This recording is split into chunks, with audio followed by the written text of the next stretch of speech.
Saat ini kita hadir di majelis taklim yang insya Allah dilanjutkan dengan majelis zikir. Jadi berpadu dua keutamaan, yakni keutamaan majelis taklim dan keutamaan majelis zikir.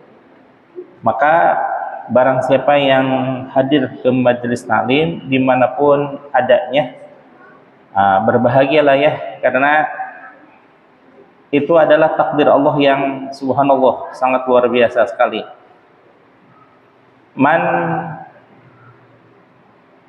May yuridillahu bihi khairan, siapa orang yang Allah kehendaki menjadi orang yang baik. Orang yang baik di hadapan Allah ya, bukan orang yang baik di hadapan manusia, tapi baik menurut Allah. Kalau baik menurut Allah, hakul yakin pasti itu merupakan kebaikan bagi kita semuanya. Sedangkan apa yang menurut kita baik belum tentu menurut Allah baik. Alhamdulillah wa syukurillah, kita diperkenankan oleh Allah Subhanahu wa taala untuk hadir di majelis taklim yang mudah-mudahan juga hadir di majelis zikir. Amin ya Allah ya rabbal alamin. Nggak usah diceritakan lagi ya, dalil untuk hadir ke majelis taklim. Subhanallah ya, di antara banyak hadis, tafakkaru sa'atan khairum min ibadati. Lanjutkan, kayaknya udah lebih dari 2 kali saya nyampaikan.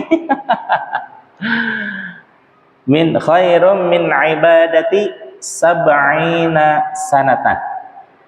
Berfikirnya kita sesaat, hadirnya kita ke majelis taklim walaupun sebentar, mutalaah kitabnya walaupun 1 bab atau kurang dari 1 bab, kemudian diskusinya kita untuk urusan ilmu, baik urusan agama maupun urusan dunia, sama-sama ilmunya Allah gitu ya.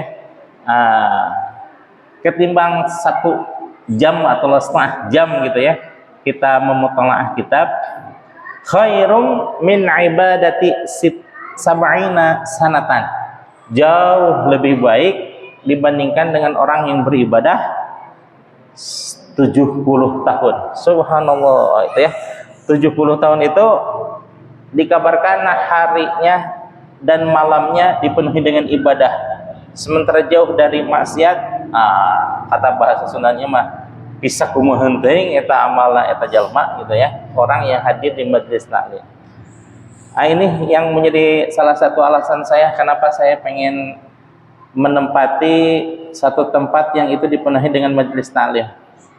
Karena sehari-harinya ya subhanallah ya, belajar kalaupun toh nggak ada orang, kan saya perlu mutolaah juga itu. Entah malamnya gitu ya. Kemudian pagi-pagi saya bisa mengawasi kehadiran anak-anak gitu ya. Kan ada orang yang hadir ke sekolah itu ngikut sama bapaknya kerja gitu ya. Sambil kerja nitipin putra, bisa jadi jam 6 atau jam 6:30, kan belum ada siapa-siapa gitu ya. Kalau ada saya mah insya Allah dibuka gerbang. Jadi bagi orang tua mungkin merasa nyaman kalau ada misalkan putranya dititipi, kemudian ada orang yang mau dititipi tersebut, entah guru atau penjaga sekolah atau siapa gitu ya. Nah, ada orang yang di sekolah, itu udah nyaman bagi orang tua. Saya tuh ingin membuat kenyamanan bagi siswa-siswi, orang tua, guru-guru, dan juga diri saya sendiri gitu ya. Mudah-mudahan ini menjadi keberkahan bagi semuanya ya. Amin ya Allah ya rabbal alamin. Baik Bapak Ibu hadirin jamaah sekalian, pekan lalu kita sudah belajar mengenai tentang kalimah thayyibah. Kalimah thayyibah yakni kalimah la ilaha illallah. Hati-hati ya menyebutkan kalimah la ilaha illallah. Misalkan ke anak pas nyebutin la ilaha, ada HP, apa-apa kemudian. Itu gimana itu? Nauzubillah. Fatal sekali. mungkin niatnya bertauhid, tapi malah menjadi musyrik, ya, musyrik. Contoh ini, contoh aja, contoh yang salah. La ilaha ceklek, bukan meninggal, tapi HP ada tamu, ada apa siapa gitu ya, kesibukan, lupa untuk meneruskannya. Gimana itu hukumnya? Kenapa? Subhanallah, jadi kalimat musyrik ya. Subhanallah. Ini Al-Mukarram yang tahu persis ini ya. Sebab di Fadhailul Amal ada kalimat tauhid ya. Eyang ya. Nah, subhanallah, kalau seandainya mengucapkan walaupun di mulut tidak sampai selesai, yang asalnya bisa jadi untuk bertauhid, tapi karena tidak sampainya kepada kalimat akhir menjadi kalimat musyrik. Bukan kalimat musyrik lagi, itu bisa kalau seandainya ada i'tikad gitu ya. Ada i'tikad artinya la ilaha, tidak ada Tuhan, Allahu Akbar gitu ya. Menjadi ateis itu. Nah, bagaimana cara solusi yang tepat dan memungkinkan? Sebagaimana hadis yang dibacakan, dikisahkan tentang Sayyidina Ali, bahwa inna Aliya qad sa'ala Nabi sallallahu alaihi wasallam, sesungguhnya Sayyidina Ali karramallahu wajhah telah memohon kepada Rasulullah sallallahu alaihi wasallam tentang 3 perkara. Apa itu? Yang pertama, aqrabut turuki, yang paling dekat menuju Allah. Kemudian wa ashaliha, yang paling mudah menuju Allah. Kemudian wa afdaliha indallah, yang paling utama di hadapan Allah. Bukan menurut manusia, bukan menurut malaikat, bahkan bukan menurut Kangjeng Nabi, tapi langsung menurut Allah Subhanahu wa taala. Maka atas permohonan Sayyidina Ali karramallahu wajhah tersebut, Rasulullah Shallallahu alaihi wasallam hanya memerlukan satu ulasan jawaban, yang jawaban itu sudah mencakup kepada 3 jawaban dari 3 pertanyaan daripada Sayyidina Ali. Apa itu? Alaika bimudawamati dzikrillah, wajib atas engkau wahai Sayyidina Ali, kalau ingin jalan yang paling dekat, kalau ingin jalan yang paling mudah, dan kalau ingin jalan yang paling afdal di hadapan Allah, harus senantiasa berzikir. Berzikir bagaimana? Berzikir kalau seandainya dengan mulut, nanti ada penjelasan bagaimana kalimat terputusnya itu kalimat ya. Kalau hanya dengan mulut, itu hanya sewaktu-waktu saja. La ilaha illallah, la ilaha illallah, atau kalimat yang lain, subhanallah, subhanallah, subhanallah, atau kalimat yang lain, alhamdulillah, alhamdulillah, alhamdulillah, dan lain sebagainya. Itu hanya sekedar sewaktu-waktu saja. Coba Bapak dan Ibu hadirin yang sekalian, ada nggak yang sekarang yang sedang berzikir? Kan nggak ada ya. Kalau waktunya taklim harus mendengarkan, fokus gitu ya. Tidak bersuara, tidak bercanda. Kalau bercanda mah itu anak-anak ya, wajar atau ya anak-anak ya. Nah, bagi orang yang sudah dewasa, kalau seandainya zikir dengan taklim, kalau ngurut-ngurut pahala gitu ya, besaran mana? Besaran taklim. Sebagaimana hadis tadi, tafakkaru sa'atan khairum min ibadati sab'ina sanatan. Orang yang berfikir atau memutalaah ilmu pengetahuan, baik agama maupun umum, sesaat itu jauh lebih baik daripada orang yang beribadah 70 tahun. Nah, kalau berzikir, yang paling utama aja itu ya, la ilaha illallah. Ini yang saya dapatkan dari pembacaan kalimat tersebut. Yang paling dahsyat adalah dikikisnya dosa-dosa orang yang mengucapkan kalimat la ilaha illallah. Berapa ribu Ibu? 4.000 ya, 4.000 dosa sekali mengucapkan la ilaha illallah. Jelbet, banyak sekali ya. Nah, Dibandingkan dengan talim, nggak ada apa-apanya. walaupun gitu ya. Seperti saya nih, saya mutalaah 1 jam, paling mantengnya itu 30 menit.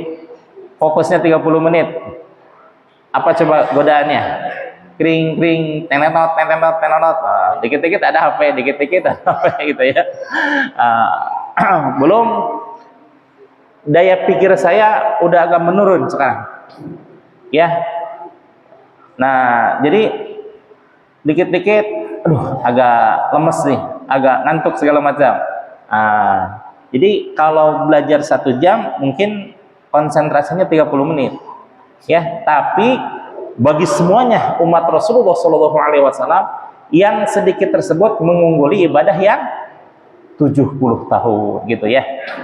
Nah, kalimah la ilaha illallah tersebut, kalimah ini mengandung keutamaan yang paling dahsyat, namun beresiko, dan resikonya pun paling dahsyat pula. Apa itu? Resikonya bisa tergelincir keimanan kita. Padahal paling dahsyat. Keuntungannya melesat keimanan kita, tapi resikonya turun drastis itu keimanan, bahkan bisa hilang sama sekali. Seperti halnya ada kisah dari Syekh Al-Barsiso. Syekh Al-Barsiso ini ulama yang karena kedahsyatan ibadah dan kedahsyatan ilmunya, ngajinya bukan cuma segini ya, dan bukan di madrasah, bukan di musola, tapi di mana? Di atas awan. Ngajinya di atas awan. Santrinya cuma bilang kalau Syekh Al-Barsinya tinggal ngucapin bismillah langsung melesat. Tapi kata santri, kata beliau, wahai santri-santriku, sebutkan nama saya, maka melesat itu semua santri-santrinya. Dan ngajinya di awang-awang sampai karena saking dahsyatnya. Tapi subhanallah, ketika Syekh Al-Barsiso mengucapkan kalimat la ilaha, kata si setan menggal langsung.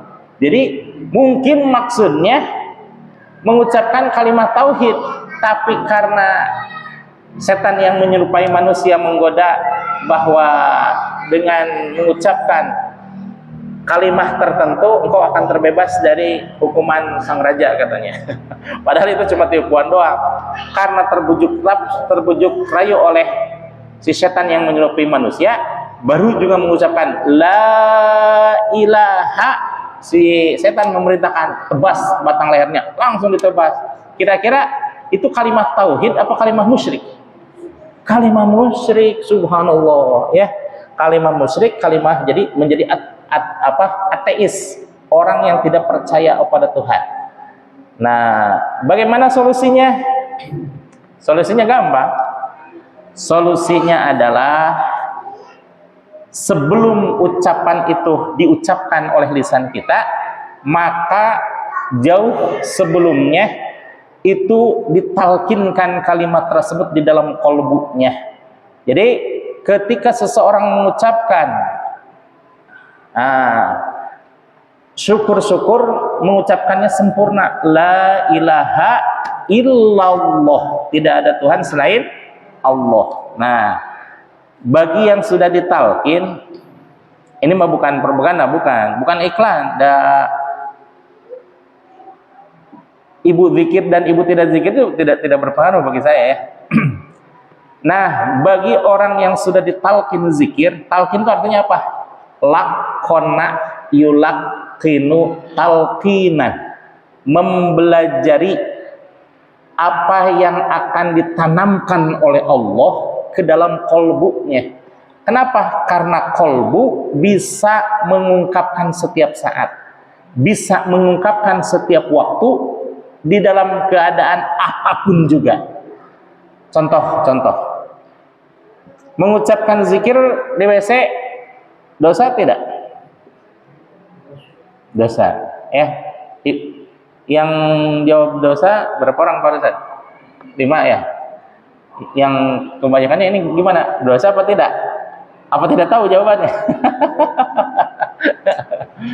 Nah, kalau mengucapkan ucapan para nabi, ucapan para malaikat, ucapan Al-Quran, ucapan hadis, lebih-lebih Allah dan Rasulullah, itu sangat dosa. Ya, bukan mendapatkan pahala tapi malah mendapat dosa.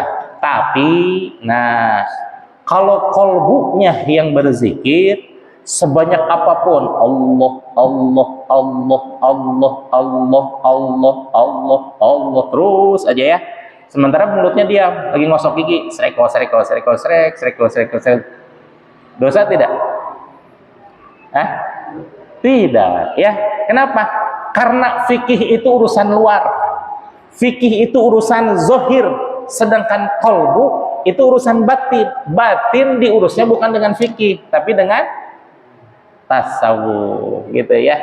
Dengan tasawuf, dengan tauhid, dengan tasawuf, dua hal itu, tauhid dan tasawuf itu mengurusi kolbu manusia, mengurusi hati manusia. Innallaha la yanzuru ila ajsamikum, sesungguhnya Allah Subhanahu wa taala tidak melihat jasad-jasad kita, wala ila suwarikum, dan tidak pula melihat rupa-rupa kita, walakinallaha yanzuru ila qulubikum, tetapi Allah Subhanahu wa taala hanya melihat kolbunya manusia, ya. Kalau kolbunya senantiasa mengingat Allah, maka Allah lah yang bertanggung jawab segala sesuatunya. Kenapa? Nama Allah yang disebut, gitu ya. Tapi kalau, gimana ya, saya cicilan motor bulan ini kayaknya nggak kebayar nih. Ulang begitunya, kolbu masuk ke dalam hati. Lagi makan, ingat cicilan. Lagi nyetir, ingat cicilan. Lagi mau tidur, ingat cicilan. Kira-kira tenang nggak? Tidak. Tidak.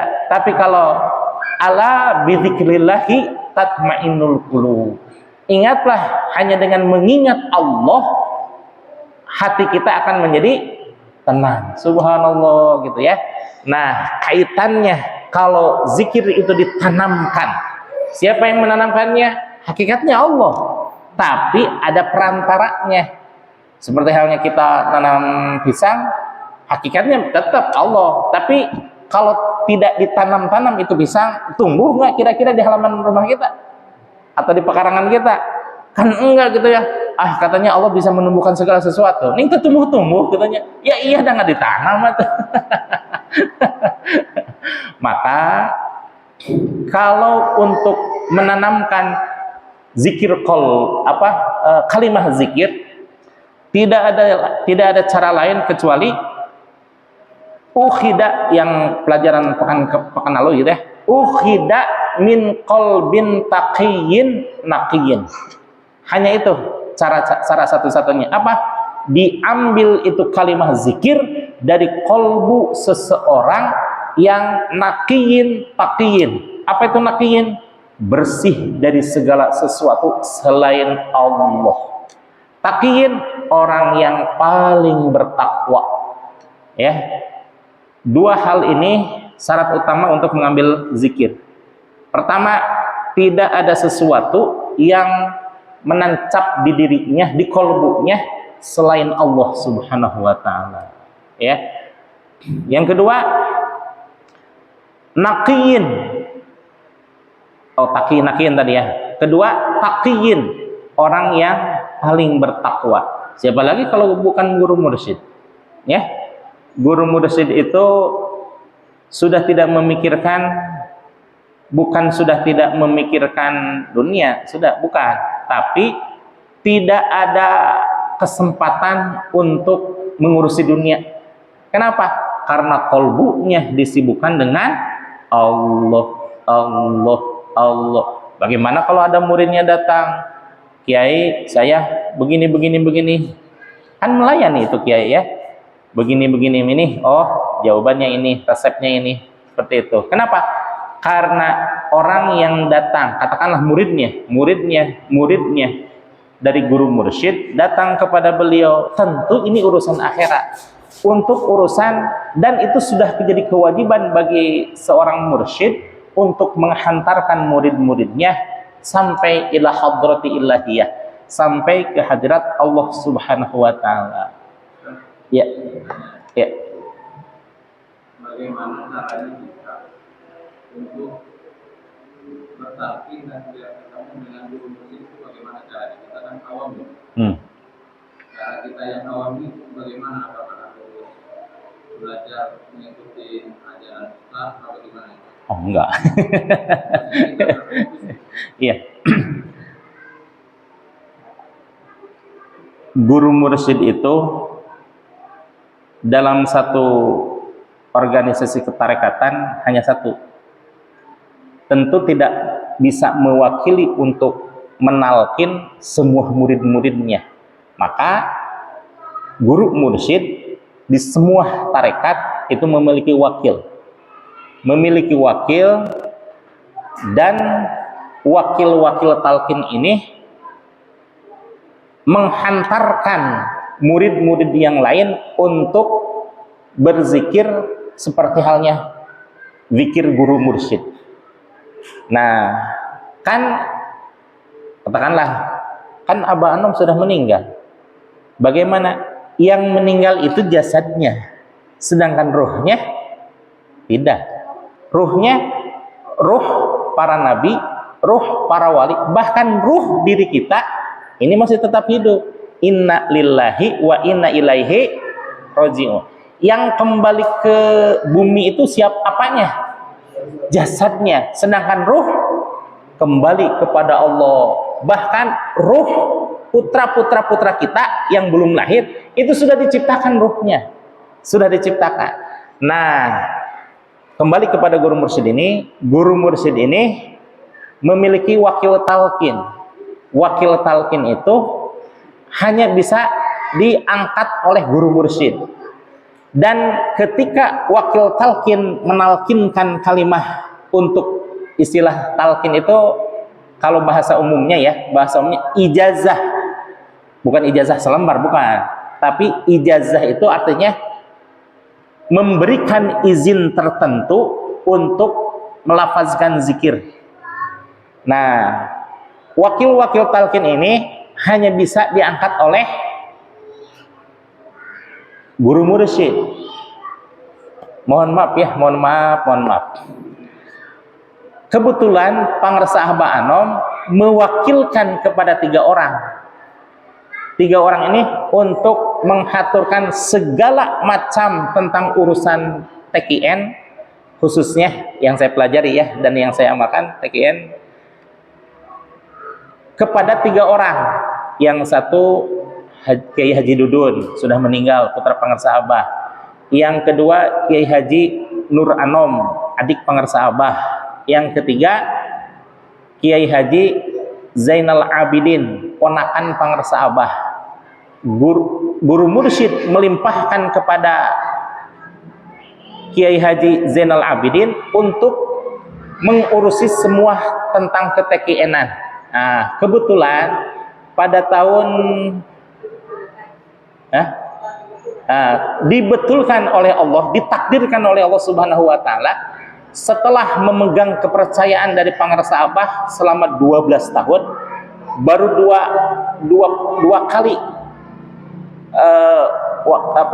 Kiai Zainal Abidin menggunakan wewenangnya. Pertama, mengumpulkan wakil talqin untuk bersilaturahim dan musyawarah tentang urusan tentang keTKN. Yang kedua, mengangkat badal talqin. Mengangkat badal talqin untuk bisa memberikan talqin zikir kepada siapapun yang hendak berzikir. Nah, mohon maaf ya, agak sedikit, walaupun ini live nih, nggak apa-apa.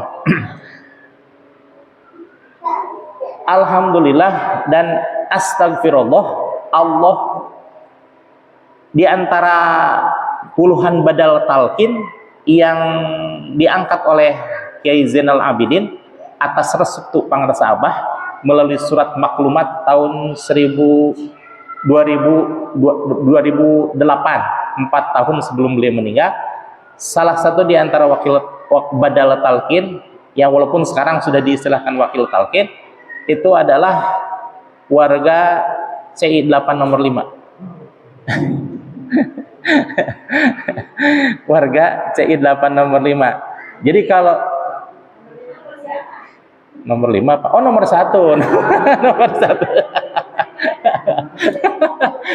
C8 nomor C8 nomor 1. Enggak ada ya. C8 nomor 1 gitu ya. Dalam artian siapapun yang berkeinginan untuk zikir seperti halnya zikir yang biasa Bapak Ibu dengar, yang seperti itu bisa melalui yang beralamat barusan gitu ya. Nah, apa keuntungannya bertalkin? Keuntungannya itu ada yang bertanggung jawab. Saya alhamdulillah sejak tahun 92, berarti 32 tahun ya. 32 tahun mengamalkan ini. Apakah ada sesuatu yang memberatkan? Tidak. Makan-makan, tidur-tidur, bahkan paling banyak makan dan tidurnya. Biasa-biasa aja. Nah, tapi yang membedakannya adalah bahwa ketika bapak-bapak atau ibu-ibu yang belum bertalkin, itu zikir mah biasa-biasa aja, nggak ada kewajiban untuk berzikir. Tapi bagi orang yang sudah bertalkin, merasa sayang ketika sudah berbaiat kepada hakikatnya kepada Rasulullah dan hakikatnya lagi kepada Allah Subhanahu wa taala, melepaskan zikir tersebut gitu ya. Jadi lalu apakah ada larangan dalam menjalani kehidupan? Memang ada larangan, dan ini yang paling ditakuti oleh orang-orang yang jangan dekat-dekat orang yang bertarekat katanya, nanti diajak zikiran bersama. Enggak, memang ada sesuatu yang memberatkan ya. Larangan dari orang yang sudah bertalkin hanya 2. Apa itu larangannya? Pertama, jangan menjadi cegahan atau ini carekeun teh naon mi? Jangan melanggar aturan agama dan jangan melanggar aturan negara. Kalau tidak melanggar aturan agama, berarti insya Allah menjadi orang yang soleh. Kalau tidak melanggar aturan agama, berarti menjadi warga yang negara yang baik. Kira-kira bertarekat bagus tidak?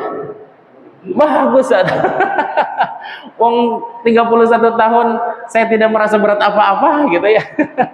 Tidak ada sugan tetangga, ada nggak yang keberatan dengan saya berzikir? Kayaknya enggak ya, kayaknya. Apa hidup saya masih aneh-aneh gitu? Enggak, biasa-biasa aja, normal-normal lah ya, seperti yang lain gitu ya. Nah, orang yang berzikir nanti di akhirat tuh ya, ketika di padang mahsyar, misal saya kan untuk urusan fikih mengikuti mazhab Imam Syafi'i, untuk urusan tauhid mengikuti kepada Syekh Mansur Al-Maturidi, urusan tasawuf mengikut kepada Syekh Abdul Qadir Al-Jailani, walaupun dalam term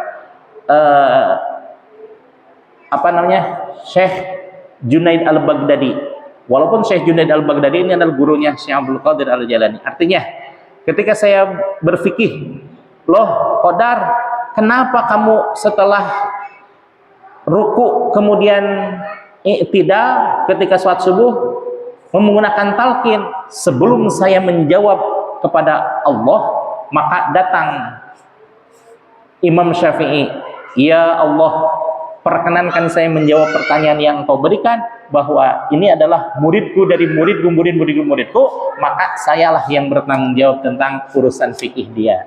Enak tidak? Enak ya. Kemudian urusan tauhid, Qadar, kenapa kamu bertauhid mengikuti firman Syekh Mansur Al-Maturidi yang salah satu diantaranya wujud qidam baqa mukhalafatu lil hawadisi, seterusnya. Sebelum saya menjawab alasannya, datang Syekh Mansur Al-Maturidi menjawab pertanyaan yang Allah berikan kepada saya. Jadi saya menjawab tidak? Tidak. Kemudian urusan zikir, la ilaha illallah, la ilaha illallah. Qadar, kenapa kamu ketika berzikir suaranya keras-keras dan memakai gerakan? Sebelum saya menjawab, datang Syekh Abdul Qadir. Ya Allah, perkenankan saya menjawab pertanyaan engkau, bahwa ini adalah murid dari muridku, murid-muridku, maka sayalah yang bertanggung jawab tentang zikirnya seperti itu. Kira-kira enak nggak ada yang mempertanggungjawabkan? Enak kata. Gitu ya.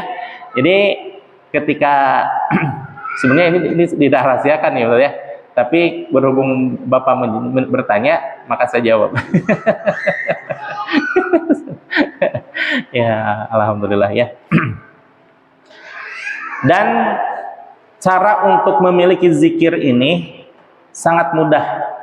Memang kalimah-kalimah zikir-zikir ini biasa-biasa aja, tapi ada yang mendapatkan dari teman, ada yang mendapatkan dari ustadz, ada yang mendapatkan dari orang tua, bahkan ada juga sering orang mendengarkan dari burung beo, betul ya? Tapi tadi syaratnya apa? Ukhidha min qalbin taqiyyin naqiyin. Haruslah diambil itu kalimah tauhid, kalimah-kalimah la ilaha illallah dari kolbu seseorang yang bertakwa dan juga bersih dari Allah, bersih dari segala sesuatu selain Allah. Lah tadi pertanyaannya, bagaimana kalau ini guru mursyid, kemudian ini wakil talqin, ini badal talqin, bagaimana bisa mendapatkan? Apakah badal talqin dan wakil talqin ini dijamin hatinya bertakwa dan hatinya bersih dari segala sesuatu selain Allah? Ini hanya sekedar wakil. Jadi apa yang ditalkinkan kepada orang bukan guru mursyid, tapi wakil talqin atau badal talqin, maka hakikatnya nyantel dengan guru mursyid tersebut, gitu ya. Guru mursyid kepada guru mursyid, mursyid sebelumnya, mursyid sebelumnya, mursyid sebelumnya, sampai kepada Rasulullah Shallallahu Alaihi Wasallam. Jadi hakikatnya ketika kita bertalkin kepada guru mursyid, hakikatnya bertalkin kepada Rasulullah Shallallahu Alaihi Wasallam. Ini diabadikan oleh Allah di dalam surah Al-Fath nomor 10 ayat 10, bahwa innal, yang sering dibaca sama saya itu, innal ladzina yubayyi'unaka, sesungguhnya wahai Muhammad, orang-orang yang bertalkin kepadamu, orang-orang yang berbaiat kepadamu, itu hakikatnya adalah berbaiat kepada Allah Subhanahu wa taala. Subhanallah, gitu ya. Bedanya kalau kalimat dulu, baiat dulu, Rasulullah Shallallahu Alaihi Wasallam di Mekah, datang orang-orang Madinah untuk berbaiat kepada Rasul, artinya untuk membela harkat, derajat, bahkan lahiriah dan keluarga Rasul dari serangan orang-orang yang tidak bertanggung jawab. Pertama 7 orang, kemudian berbaiat lagi ada 27 orang, yang ketiga ada 94 orang. Nah, baru saat mau datang lagi, Rasulullah diperintahkan oleh Allah untuk berhijrah ke Madinah. Maka kalau dulu mah berbaiatnya langsung kepada Rasulullah, sekarang mah berbaiatnya kepada guru mursyid. Ya. Nah, apa yang dibaiatkan? Bedanya kalau sekarang sudah Islam. Kalau Rasul mengislamkan orang yang belum Islam. Kalau sekarang lebih mengkualitaskan orang Islam sendiri, begitu ya. Jadi kalau seandainya Bapak dan Ibu sudah memiliki guru mursyid, siapapun itu, apapun thariqahnya, genggam itu guru mursyid, jangan lepaskan amaliyahnya dan jangan lepaskan tentang ketersambungan qalbunya. Karena almaru ma'a man ahabba, seseorang itu dikumpulkan bersama orang yang dicintainya. Siapa orang yang dicintainya?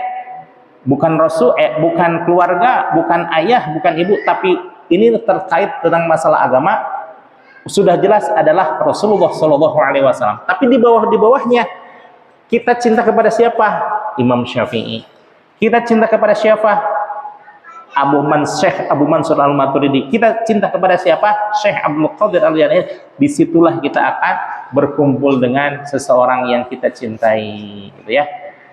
Kalau seandainya beda ya, mohon maaf sedikit lagi.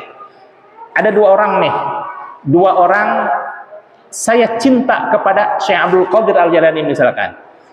Tapi membaca tawasul tidak, mengamalkan thariqahnya tidak, mengamalkan ajarannya tidak, tapi semata-mata cinta aja kepada Syekh Abdul Qadir. Yang satu lagi, cinta kepada Syekh Abdul Qadir, mengamalkan amaliyahnya, bertawassul setiap ba'da salat, kemudian berusaha mengamalkan seluruh keilmuan dan amaliyah Syekh Abdul Qadir Al-Jailani.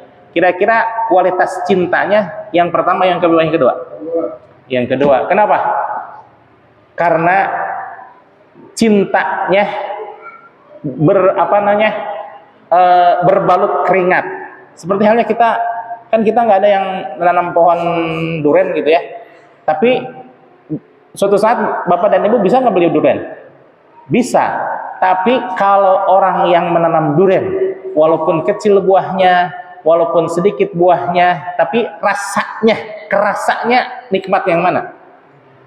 Nikmat yang menanam. Karena capek, dirawat, dipupuk, diperhatikan, disiangi, dan lain sebagainya.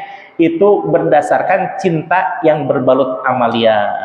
Semuanya juga cinta kepada Rasulullah Shallallahu Alaihi Wasallam. Semuanya juga cinta kepada Syekh Abdul Qadir Al-Jailani. Cuma alhamdulillah yang berthariqah kayaknya lebih mencintai Syekh Abdul Qadir Al-Jailani. Kenapa? Karena amaliyahnya itu ilmunya ilmu Syekh Abdul Qadir Al-Jailani. Masya Allah. Ya.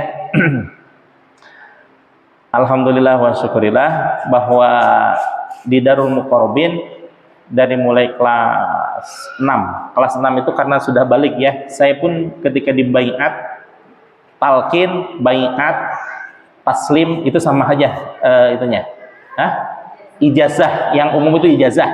Karena talqin segala macam itu artinya memberikan izin. Izinnya gampang, Bapak. Izinnya apa? Ayo ucapkan la ilaha, sebagaimana Nabi Muhammad dan Sayyidina Ali. Wa kaifa nudzakiru ya Rasulullah? Bagaimana kami menzikirkannya ya Rasulullah? Kemudian Rasul melihat pintu terbuka, ighliq al-bab. Tutup pintunya, kunci rapat-rapat, kemudian mendekat, kemudian kul qaulan minni, katakan apa yang diucapkan olehku salasan 3 kali, la ilaha illallah. Sayyidina Ali mengucapkan la ilaha illallah, Rasul pun mengucapkan la ilaha illallah, Sayyidina Ali mengucapkan la ilaha illallah 3 kali, la ilaha illallah. Ucapan lagi Sayyidina Ali la ilaha, nyambung langsung kalbunya kepada Rasulullah Shallallahu Alaihi Wasallam. Seperti itu ya. Jadi dulu waktu saya kecil mendengar ceramah tapi nggak jelas karena masih kecil gitu ya. Kalau ibu katanya pingin bertemu dengan menemui seseorang, katakanlah Rasulullah gitu ya. Katakanlah Rasulullah atau Syekh Abdul Qadir Al-Jailani, maka sambungkan dengan robito. Saya belum ngerti apa itu robito. Apa itu robito? Ternyata robito itu dengan dalam bahasa umum tawasul, yang ila hadratin Nabil Mustafa Muhammadin. Nah, itu robito. Tapi bahasa umumnya itu adalah tawasul. Tapi kalau robito itu lebih dekat lagi, karena robito itu berasal dari kata ribatun. Ribatun artinya asrama. Asrama itu melingkup begini ya. Nah, robito itu artinya menyambungkan diri dengan kolbu gurunya, gitu ya. Kalau cinta kepada Rasulullah, semua juga cinta kepada Rasulullah. Tapi untuk mencapai cinta Rasulullah, tentu Rasulullah lebih mencintai para sahabat, para tabi'in, para tabi'un tabi'in, dan lain sebagainya, sampai terus ke bawahnya. Nah, cara untuk kalau besi gitu ya, besi 1 lenjer dengan ada 10 misalkan, kemudian ketika jatuh itu jatuh berbarengan atau plak semuanya gitu, masing-masing kan ya. Tapi kalau besi itu dicantelkan, saling mengait dari 1, 2, 3, 4, 5, 6 sampai terus ke urutan ke 35, yakni Rasulullah Shallallahu Alaihi Wasallam sambung menyambung menjadi 1. Itu ibu ya rahasianya kenapa orang yang berthariqah lebih mencintai agamanya, lebih mencintai. Lah, ya kenapa? Karena amaliyahnya lebih diperhatikan sehari-hari. Coba tuh sedikit lagi.